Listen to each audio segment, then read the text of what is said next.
Saya lihat edaran foto presiden kita bertunduk di hadapan Tony Blair, sekutunya George W. Bush. Beda halnya dengan Erdogan. Saya melihat gaya bahasa tubuhnya di dalam pertemuan World Economic Forum, pertemuan ekonomi dunia tingkat kepala negara. Tangannya saya lihat gemetar begini. Ketika ini meja dan di sampingnya ada Shimon Peres. Dia begini tangannya di tingkat kepala negara pertemuan ekonomi dunia yang pada 20 tahun yang lalu Turki mengemis untuk menjadi bagian daripada negara Uni Eropa. Dia mengatakan, saya tidak sudi duduk sejajar dengan orang yang telah membunuh saudara saya di Palestina. Brak! Ditinggalkan itu.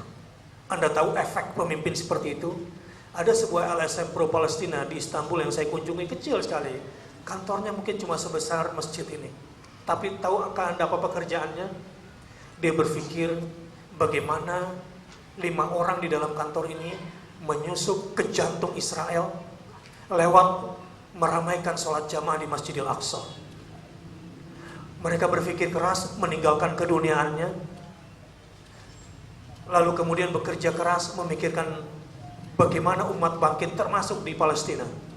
Allahu Akbar. Sekarang mereka punya proyek menyediakan bus-bus di setiap konsentrasi muslim di seputar Baitul Maqdis.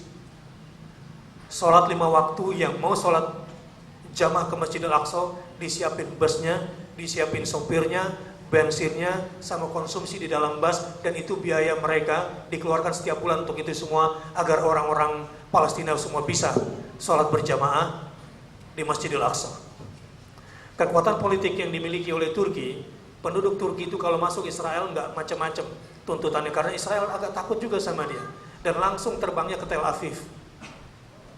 Adalah sangat sulit bagi penduduk dunia untuk bisa datang langsung ke Tel Aviv, terutama dunia muslim. Ternyata setelah program itu berjalan, bukan cuma itu yang mereka lakukan. Dicarilah rumah-rumah di sekitar Masjidil Aqsa untuk disewa, untuk dijadikan lembaga-lembaga Al-Quran, kayak TPA atau TPQ begitu. Anda tahu, sekedar untuk mendapatkan izin TPA dari sebuah negara superpower secara politik di hadapan Israel, seperti Turki ini, izin license 1 tahun untuk bisa mendirikan TPA, biayanya sekitar $40.000 atau 4 miliar, tapi itu mereka kerjakan. Di jantungnya Israel. Anda siap? Apa yang bisa kita kerjakan untuk Palestina misalnya? Kalau di sini saja masih takut dikejar-kejar Mossad, kata pemerintahnya tunduk kepada Mossad misalnya. Ustaz Farid, dari situ saya coba kunjungi, ada sebuah lembaga baru pro Palestina yang bertaraf internasional, dan saya kira belum ada lembaga sebesar itu. Ada lembaga yang namanya Waqfi Ummah. Waqfi Ummah ini adalah lembaga wakaf umat. Jadi umat Islam dunia yang ingin membantu imarah Baitul Maqdis termasuk Gaza, silakan berinvestasi properti. Mereka memulainya dari properti. Sebab di Turki, khususnya Istanbul saat ini, investasi properti itu sangat menjanjikan dan sustain secara bisnis, sustainable. Allahu Akbar, hanya dengan modal 2 miliar pertama, sekarang orang-orang yang punya giroh keislaman di dunia mulai berinvestasi dari gerakan dakwah ini, membangun Istanbul di wilayah, di bidang-bidang properti. Dan 100% keuntungannya ini tentu setelah dipotong biaya operasional diberikan semuanya untuk imarah Baitul Maqdis dan membantu Palestina. Tingkat dunia mereka lakukan itu. Ketika saya masuk ke Indonesia, semua LSM pro Palestina ini anget-anget tai kuku kinerjanya. Semua bekerja parsial, ramainya nanti kalau pas ada konflik lagi. Bahkan kita kalah pada sama Sudan.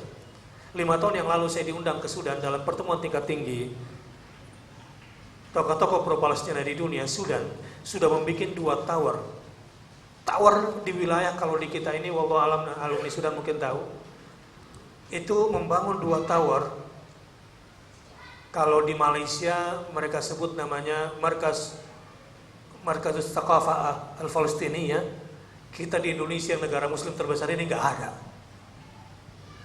Saya sedang berjuang keras untuk menggabungkan kembali kekuatan-kekuatan ini agar bekerja secara sistematik, agar jangan anggot-anggotan seperti ini.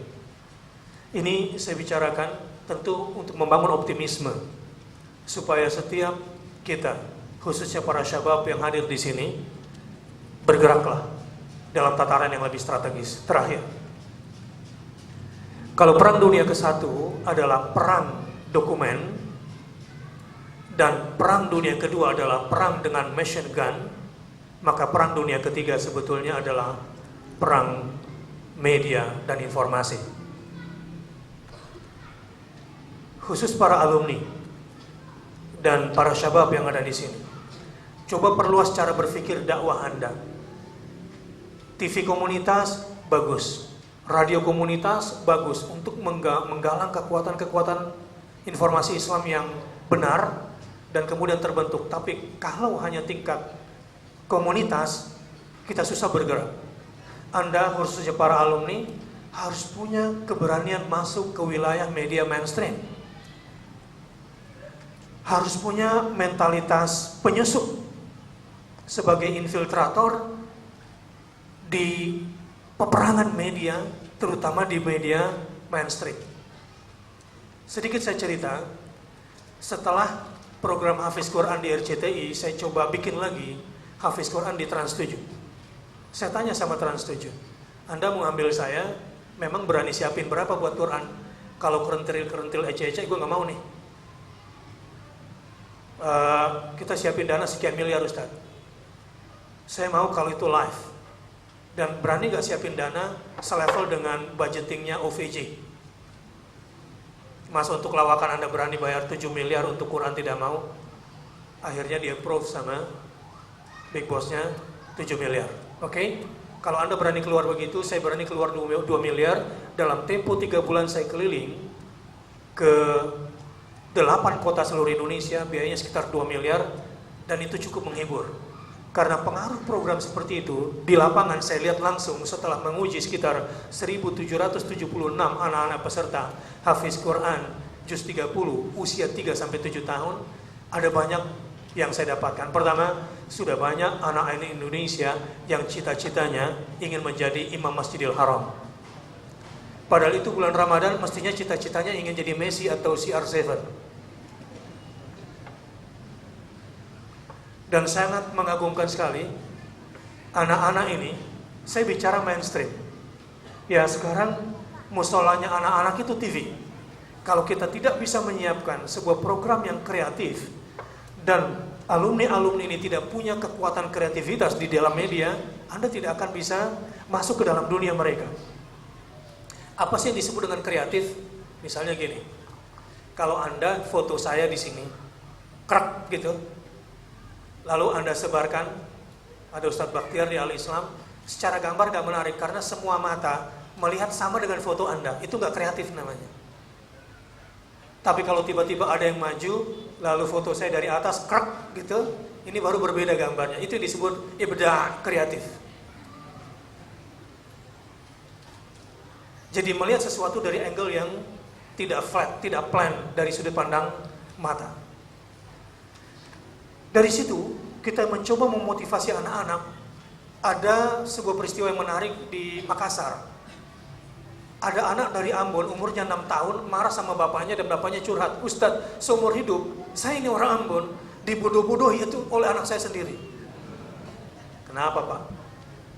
Tahun lalu ketika dia nonton acara anak-anak, dia bilang bapak bodoh, bapak bodoh. Tiba-tiba dia marah sama saya seperti itu. Kenapa bapak bodoh? Kenapa bapak tidak jadikan saya hafid seperti yang di TV itu? Wallah.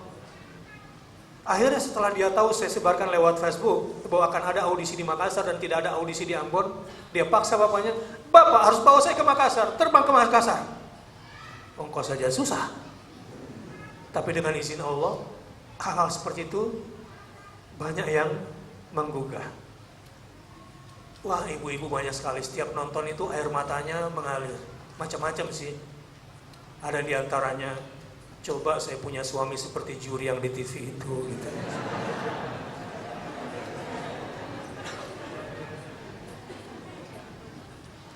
Maaf bercanda itu ibu-ibu ya, sekedar selingan. Tentu dengan semua keharuannya, dengan semua kesedihannya, ini gairah ini bangkit. Bayangkan bagaimana 10 tahun yang akan datang, 20 tahun yang akan datang. Jadi yang ingin saya harapkan dari Anda sebagai alumni semua ini dengan cerita-cerita ringkas seperti ini, memang harus ada yang kreatif. Bikin satu program itu kalau programnya benar, kalau punya TV-nya gampang 200 miliar selesai, tapi isinya itu loh bos yang mahal. Productionnya itu, yang satu program itu mungkin 1 jam biasanya ya bisa 200 juta untuk sebuah program yang ideal begitu. Tapi kalau Anda bisa masuk ke wilayah mainstream dan Anda bisa mencuri perhatian mereka, Anda bukan cuma gratis, setelah itu dibayar. Akhirnya kalau ada TV minta, saya bilang, lu berani berapa ya? Gitu. Kok Ustadz mulai tarif-tarifan? Bukan tarif-tarifan, lu bisnis kan? Gitu. Kalau ke rakyat baru kita bikin gratis. Ini sekedar untuk mengangkat harga. Jadi berbalik, yang tadinya kita mesti bayar mahal, membuat dummy saja sekian puluh juta. Tapi kalau Anda sudah berhasil mencuri, masuk, menelusup ke dunia mainstream, itu insya Allah akan kuat pengaruhnya. Ini untuk ngebom terakhirnya. Departemen Pertahanan Nasional Amerika Serikat memberikan laporan kepada Obama bahwa tahun 2025 menurut ilmu futuristik mereka tidak bisa tidak khilafah Islamiyah akan berdiri pada tahun 2025, tapi mereka tidak tahu bakal ada di mana. Menurut statistik politik, militer, ekonomi mereka menunjukkan umat Islam akan mengkerucut.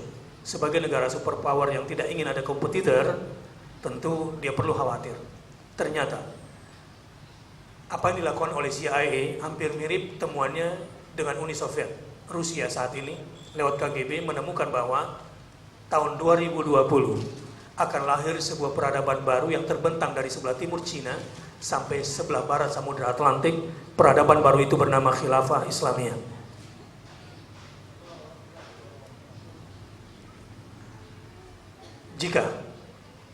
Jika Turki bercita-cita tahun 2025 dan itu di baliho-baliho mereka dipampang di jalanan supaya rakyatnya tahu, 2025 Turki akan menjadi negara nomor 1 ekonominya tingkat dunia. Dan 2075 Turki bersiap-siap untuk menjadi negara superpower nomor 1 di dunia. Tapi kalau melihat hadis tentang setiap di penghujung 1 abad Allah akan mengutus pembaharu agamanya, maka kalau Turki Ottoman runtuh pada tahun 1924, maka 100 tahun kemudian mudah-mudahan akan lahir pemimpin baru. Kira-kira tahun berapa? 2024 kemungkinan akan lahir Khilafah Islamiyah. Prediksi ini kemudian mereka gabungkan. Pertanyaannya adalah, bagaimana caranya agar bisa menggagalkan Khilafah Islamiyah? Berdirilah ISIS, Khilafah Islamiyah fil Iraq, Khilafah Islamiyah fil Iraq wa Syam, dan kemudian tinggal Islamic State. Maka apa yang terjadi sekarang ini adalah sebuah pengacauan dan keberhasilan media mereka. Kalau ada istilah Islamic State, nyenengin atau nyeremin? Nyenengin atau nyeremin? Kalau ada bendera hitam dan di situ ada cap suci stempelnya Rasulullah SAW, nyenengin apa nyeremin? Berhasil nggak media mereka memporak-porandakan ini? Ini pekerjaan berat kita lagi ke depan. Karena mereka tidak akan membiarkan kita bangkit. Tetapi insya Allah dari Al-Islam akan lahir generasi-generasi ulama leaders dan lahir generasi-generasi ulama yang mungkin dengan ilmunya. Wassalamualaikum warahmatullahi wabarakatuh.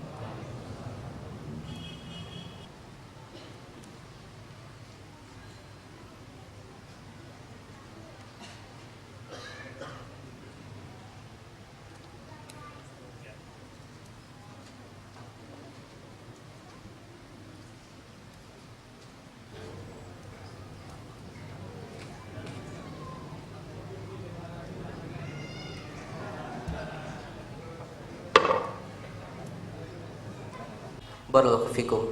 Dan kami ucapkan ajarakallahu fima a'taita wa barakalaka fima abqaita wa jalahu laka tahuran. Dan semoga bantuan tadi bisa bermanfaat bagi pesantren tinggi Al-Islam, khususnya kepada umat Islam dan tentunya kepada seluruh para peserta didik pesantren tinggi Al-Islam. Dan selanjutnya, sebelum mereka acara selanjutnya, kepada para hadirin untuk dihadapkan geser ke kanan sebentar, sedikit ke geser kanan karena di bawah masih banyak sekali saudara-saudara kita yang belum sempat untuk masuk ke dalam karena penuh sesak di sebelah kiri kita. Maka harap maju sedikit dan agak geser ke sebelah kanan. Baik, bismillahirrahmanirrahim. Assalamualaikum warahmatullahi wabarakatuh. Acara yang sudah kita tunggu-tunggu, yaitu berkaitan dengan bedah buku dengan tema Waktumu adalah Hidupmu. Kalau kita melihat buku karya Ustaz Dr. Ahmad Ihsan Najah dalam mukadimahnya, dikatakan kenapa masih banyak di kalangan kita, umat-umat Islam khususnya, kenapa tidak bisa mencapai cita-citanya. Maka dalam buku tersebut dikatakan karena kebanyakan dari kita itu terbelenggu oleh 4 kata. Yang pertama adalah saya tidak mempunyai waktu. Maka pada kesempatan pagi menjelang siang ini, insya Allah kita akan memperdengarkan, kita akan menimba ilmu dari kedua pakar kita, ustaz-ustaz kita, dengan tema Waktumu adalah Hidupmu. Dan kepada hadirin sekalian, bagi yang membawa buku catatan yang dipersiapkan, bagi yang membawa handphone dan lain sebagainya, silakan dipersiapkan. Dan selanjutnya pemateri kita yang pertama, insya Allah kita akan mendengarkan dari pemaparan dari penulis buku, yaitu dengan insya Allah akan disampaikan oleh Dr. Ahmad Ihsan Najah kepada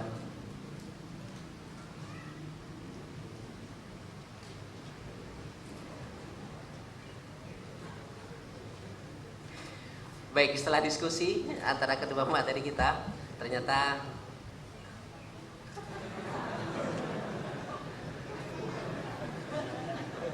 baik. Ala kulli hal, tidak apa-apa, kita akan mendengarkan ringkasan atau pemateri kita yang pertama, yaitu Ustaz Farhan Ma'ubah. Insyaallah kita kepada Ustaz Farhan Ma'ubah, waktunya 30 menit Ustaz ya. 30 menit. Dan pemateri kedua juga 30 menit. Dan nanti ketika sesi tanya jawab, yaitu kita hanya menerima melalui tulisan, tidak menerima lewat lisan, dan hanya 3 penanya saja. Untuk bersat waktu kepada pemateri pertama Ustaz Farhan Ma'ubah, dipersilakan. Bismillahirrahmanirrahim. Assalamualaikum warahmatullahi wabarakatuh. Alhamdulillahirabbil alamin. Bihi nasta'inu ala umri dunya waddin. Wassalatu wassalamu ala asyrafil anbiya'i wal mursalin, nabina Muhammadin wa ala alihi wa sahbihi ajma'in. Ya ayyuhalladzina amanu taqullaha haqqa tuqatih wa la tamutunna illa wa antum muslimun. Subhanaka la ilma lana illa ma 'allamtana innaka antal alimul hakim. Amma ba'd. Bapak Ibu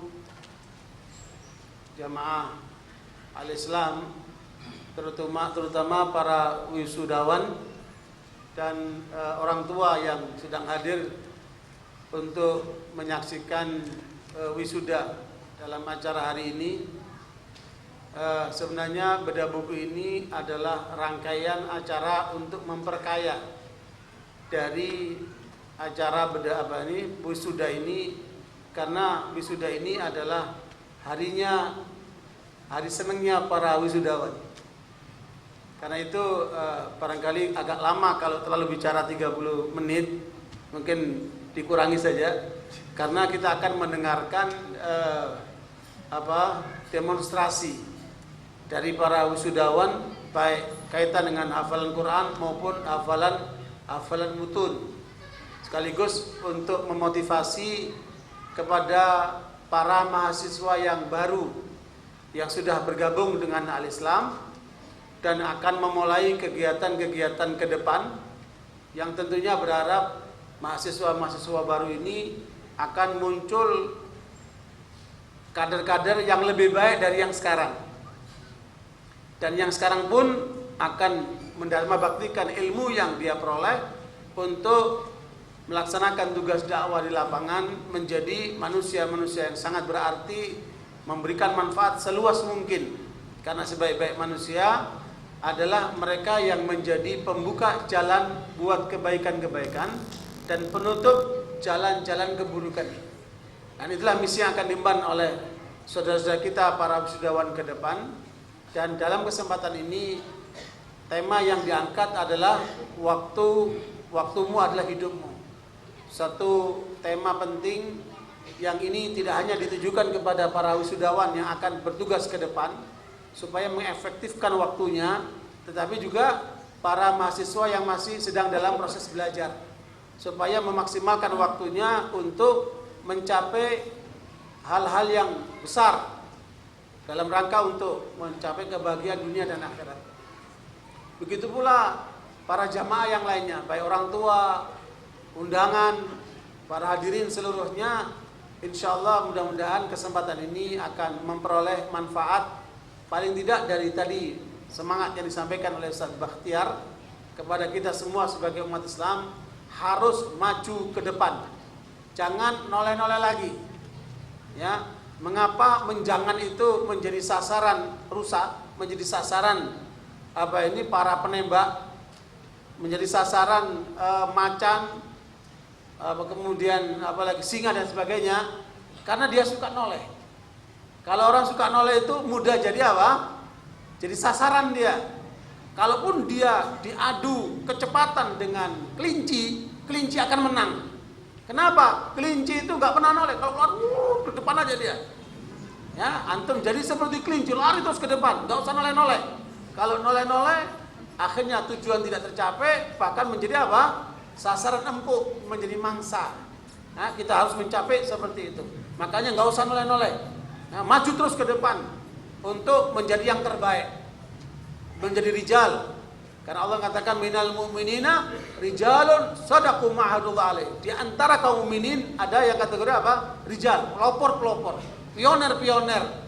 Dan itulah yang kita harapkan dari para wisudawan kita dan kader-kader berikutnya. Sebagaimana telah dibuktikan apa yang saudara lihat di depan tadi itu, mulai daripada pembawa acara, moderator sekarang, ya, kemudian yang melaporkan, kemudian yang menyampaikan di DC tadi Ustaz Sabik, semua itu adalah alumni Al-Islam yang mereka merasa tanggung jawab bersama terhadap misi Islam ini, sehingga mereka kemudian bersama-sama mengangkat tanggung jawab dakwah Islam ini. Dan barangkali kita semua sebagai umat Islam tertuntut untuk melaksanakan hal-hal yang seperti itu, bahkan lebih baik daripada itu. Ikhwan barakallahu.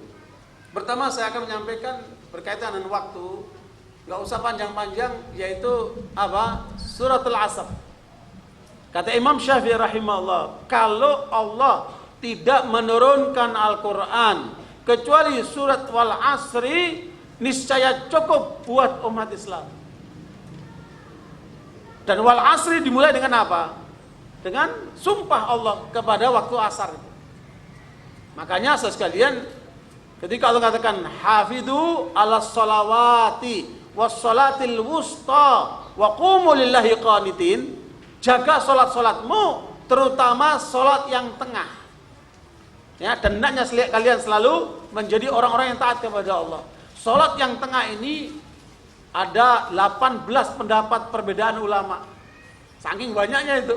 Tetapi pendapat yang paling kuat menurut saya adalah solat asar. Ya, makanya jagalah sholat asar. Sementara ayat yang menyebutkan aqimis sholata liduluqi syamsi ila ghasaqil laili wa qur'anal fajr. Inna qur'anal fajri kana mashhuda. Ya, dirikanlah sholat di waktu siang, di waktu malam, dan di waktu fajar. Karena sholat di waktu fajar itu disaksikan oleh para malaikat. Ikhwan barakallahu. Nyambung ketika kemudian Rasulullah menyebutkan bahwa ada 2 grup malaikat yang bertugas di waktu malam dan di waktu siang. Mereka bertemunya kapan? Waktu sholat subuh dan waktu sholat asar. Jadi nyambung sekali ini. Ya, waktu sholat subuh dan waktu sholat asar. Makanya jaga 2 waktu sholat ini untuk senantiasa sholat tepat waktu terutama berjamaah kepada kaum lelakinya, supaya apa? Di saat itu pertemuan kita dengan para malaikat, supaya amal kita diangkat kepada Allah dalam kondisi kita sedang salat. Nah, makanya wal asri itu menjadi hal yang diingatkan oleh Imam Syafi'i dalam banyak pernyataan beliau. Di antaranya Imam Syafi'i mengatakan bahwa kalau kamu tidak menyibukkan dirimu dengan waktu yang kamu miliki, maka dengan kebaikan, maksudnya, kalau kamu tidak menyibukkan dirimu dengan waktu yang kamu miliki untuk kebaikan, maka setan akan menyibukkan kamu dengan waktumu itu untuk keburukan. Ya, makanya Allah ingatkan faida faraghta fansab. Setiap kali kamu ada waktu luang, maka gunakan waktu itu untuk ketaatan kepada Allah, baik yang wajib maupun yang sunnah. Jangan sampai ada waktu yang terbuang sia-sia. Inilah yang kemudian harus menjadi perhatian kita. Karena itu Rasulullah SAW mengingatkan kepada kita, ni'matani maghbunun fihima katsirun minan nas, as-sihhatu wal faragh. Dua nikmat yang paling banyak manusia lalai, yaitu nikmat sehat dan nikmat waktu luang. Karena itu pembicaraan kita berkaitan dengan masalah waktu, sesungguhnya waktu inilah hidupmu, saudara sekalian.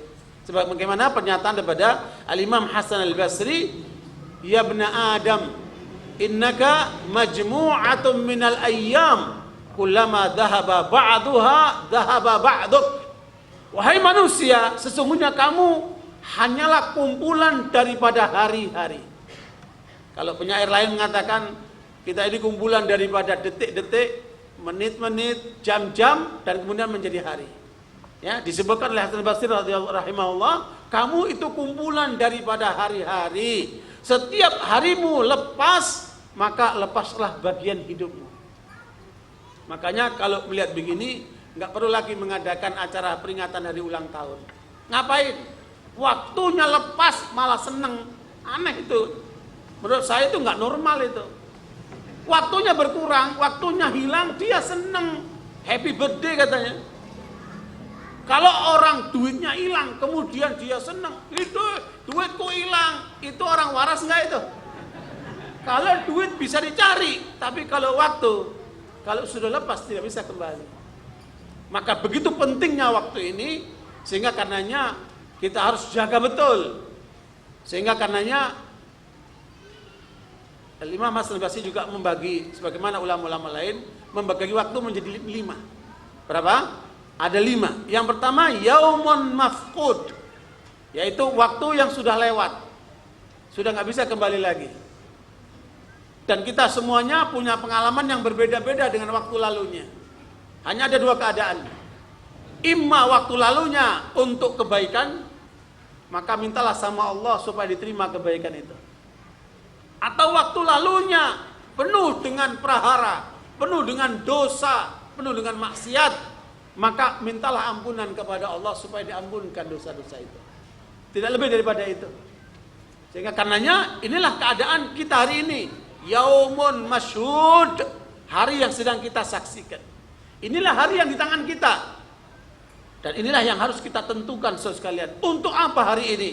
Maksimalkan waktu yang di tangan kita ini. Makanya hari ini harus lebih baik daripada hari yang lalu. Inilah waktu yang kita miliki.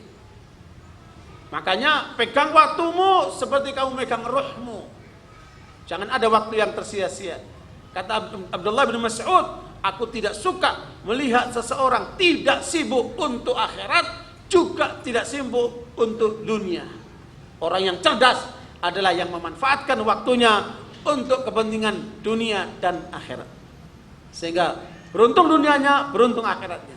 Barangkali itu hari yang kedua yang sedang berada di tangan kita. Kemudian yang ketiga adalah yaumun maurud, hari esok. Wallahu a'lam. Wala taqulanna li syai'in inni fa'ilun dzalika ghadan illa yasha Allah. Jangan pernah kamu merencanakan untuk hari esok tanpa mengucapkan insya Allah, karena hari esok bukan di tangan kita, di tangan Allah Subhanahu wa taala. Makanya setiap kali kita merencanakan, gunakan ungkapan insya Allah. Hari Senin, Selasa, dan Rabu, kami berkumpul di Bandung bersama utusan para ulama dan dai ASEAN untuk merancang dakwah 5 tahun ke depan. Ya, bagaimana dakwah Islam di Asia Tenggara 5 tahun ke depan. Tentunya kalau kita lihat rancangannya hebat banget. Tetapi masalahnya tergantung pada pelaksanaan rancangan itu. Yang kedua apa? Bensin untuk mendorong pelaksanaan rancangan itu. Ya. Nah, dua hal ini yang kemudian harus menjadi pendorong supaya semua kegiatan berjalan. Ya.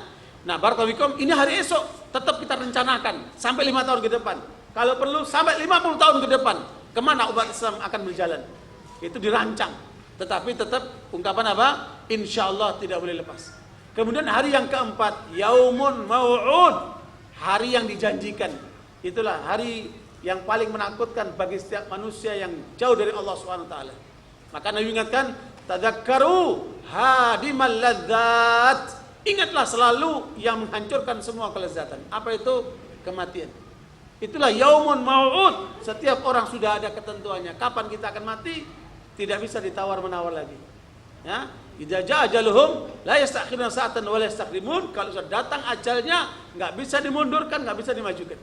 Sehingga karenanya inilah yang harus kita persiapkan untuk kematian kita. Yang kelima, wa yaumun mahdud, hari yang terbatas di mana kita akan menghadap Allah untuk mempertanggungjawabkan seluruh amalan kita selama di dunia, apakah menuju surga ataukah menuju neraka. Tentunya kita semua berharap untuk menjadi ahli surga, karenanya mumpung kita masih hidup, penentunya di sono adalah di sini. Sehingga karenanya mari kita gunakan sisa waktu yang ada ini untuk mempersiapkan pada hari kita mempertanggungjawabkan di hadapan Allah Subhanahu wa taala. Barakallahu fikum ikhwani, untuk berikutnya apa yang harus kita lakukan dengan waktu yang kita punyai. Road map. Apa itu road map?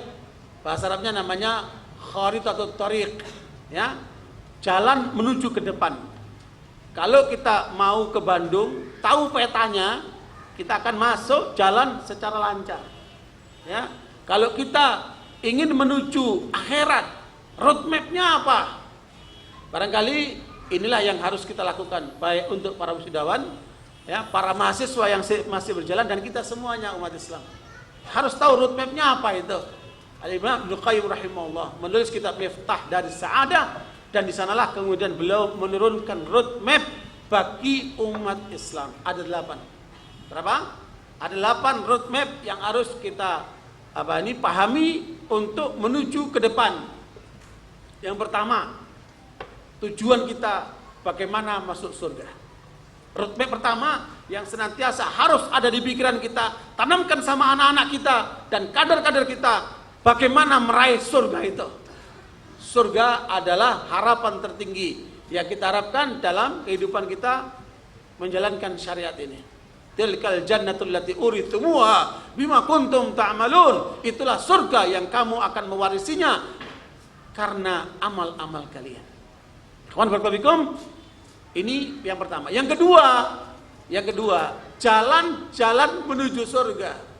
Apa saja yang menyebabkan kita masuk surga, itulah yang akan kita tempuh.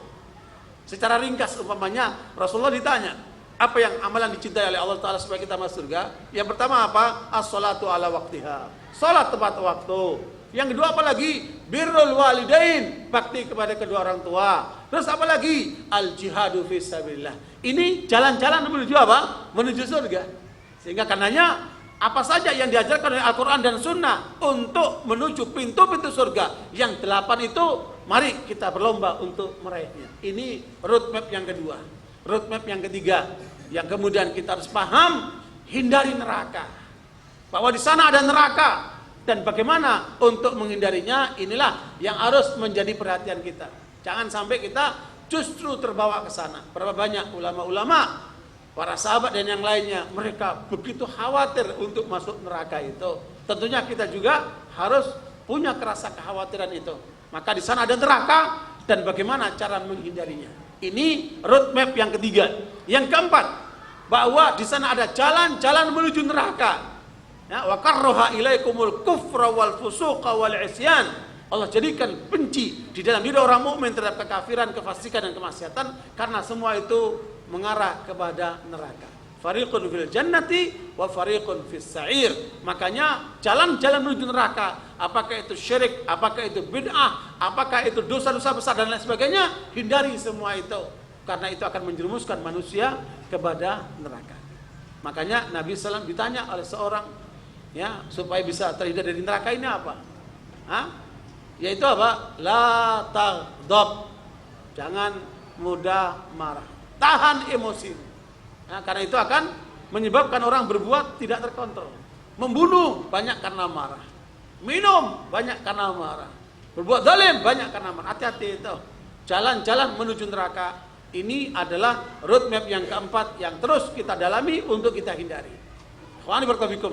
Roadmap yang kelima, yaitu bagaimana supaya berhasil dunianya. Ya, bagaimana meraih kesuksesan duniawi. Makanya Al-Quran mengajarkan sholat zakat, sholat zakat. Kalau disuruh sholat disuruh zakat. Kalau sholat nggak pakai modal, zakat harus punya uang. Kalau tidak mempunyai sesuai dengan ketentuan nisab, nggak berhak untuk, nggak wajib untuk zakat. Ya, karena itu kita bagaimana berzakat harus sukses dunianya. Ya, bagaimana meraih sukses dunia, banyak cara yang bisa kita tempuh. Yang penting jalannya halalan thayyibah. Ya, bagaimana supaya meraih yang halal. Yang ketujuh, ya, yang keenam, roadmap yang keenam, jalan-jalan menuju kesuksesan. Ya, bisa dengan bisnis, bisa dengan investasi, bisa dengan proyek-proyek lain yang kemudian bisa kita jalankan, menjadi pegawai, menjadi konsultan dan sebagainya, sukses dalam urusan duniawi. Itulah yang keberapa? Yang keenam. Roadmap yang ketujuh, yaitu menghindari kegagalan duniawi. Jangan sampai jatuh miskin, apalagi fakir. Ya, menghindari kegagalan daripada duniawi, sehingga tidak bisa berzakat, apalagi tidak bisa bersedekah. Ya, sedih sekali. Sehingga karenanya kita bagaimana menghindari yang ketujuh ini, yaitu menghindari apa? Kegagalan. Saya kira nggak ada orang yang ingin jadi orang fakir seumur hidupnya. Ya, dia ingin untuk berubah, makanya harus membuat langkah-langkah untuk itu. Yang kedelapan, jalan-jalan menuju kepada kefakiran atau kemiskinan itu, yaitu diantaranya apa? Malas, ya, bahlul, nggak punya skill, ya, nggak mau tahu keadaan dan seterusnya, tidak punya semangat tinggi, tidak ulet dan seterusnya. Kegagalan urusan duniawi inilah yang harus kita hindari. Nah, roadmap inilah yang harus terus kita apa? Kita perhatikan supaya kemudian ilmu-ilmu yang kita pelajari semua itu kita arahkan bagaimana bisa dalam posisi yang benar. Ikhwan wa akhwat, terakhir, ya, karena ini berkaitan waktu, saya tidak mengomentari banyak terhadap tulisan Dr. Ahmad Zain. Ketika saya baca dari awal sama akhir, saya selalu terbayang Dr. Ahmad Zain. Ternyata orangnya hebat banget. Begini efektif waktunya, ini pasti orang hebat. Ya. Nah, barakallahu, tetapi yang perlu saya ingatkan, hal-hal yang sia-sia. Ya, kalau ini mengefektifkan waktu untuk hal yang positif, yang akan saya sampaikan tambahan untuk hal-hal yang negatif. Ada 10 hal. Dan ini disampaikan oleh Ibnu Qayyim dalam kitab apa? Al-Fawaid. Ya, Ibnu Qayyim menyampaikan dalam kitab Al-Fawaid 10 hal yang sia-sia. Apa? 10 hal yang sia-sia. Maknanya jangan kamu gunakan waktumu untuk yang seperti ini. Hindari yang sia-sia ini supaya waktumu tergunakan seperti yang disarankan oleh Dr. Ahmad Zain supaya efektif waktunya. Yang pertama adalah ilmun la yu'malu bihi. Yang pertama adalah ilmu yang enggak diamalkan. Ilmunya dicatat, diapalin, dipahamin, tapi sebatas itu. Enggak ada kelanjutannya. Ya, ilmu yang tidak bermanfaat. Na'udzubillah min dzalik. Yang kedua, wa amalun la ikhlasa fihi. Kalaupun beramal enggak ada keikhlasan. Amal yang tidak mengandung keikhlasan, sia-sia. Udah capek beramal, ternyata enggak diterima sama Allah. Kenapa? Tidak ikhlas. Ya, ini yang kedua. Kemudian wa malun la yunfaqu minhu. Punya harta tapi enggak diinfakkan, disimpan aja. Terus kalau mati sama istrinya dibuat kawin lagi. Ya, makanya saya bilang sama banyak anak-anak kita itu, ya kalau mau jalan tol cari janda kaya.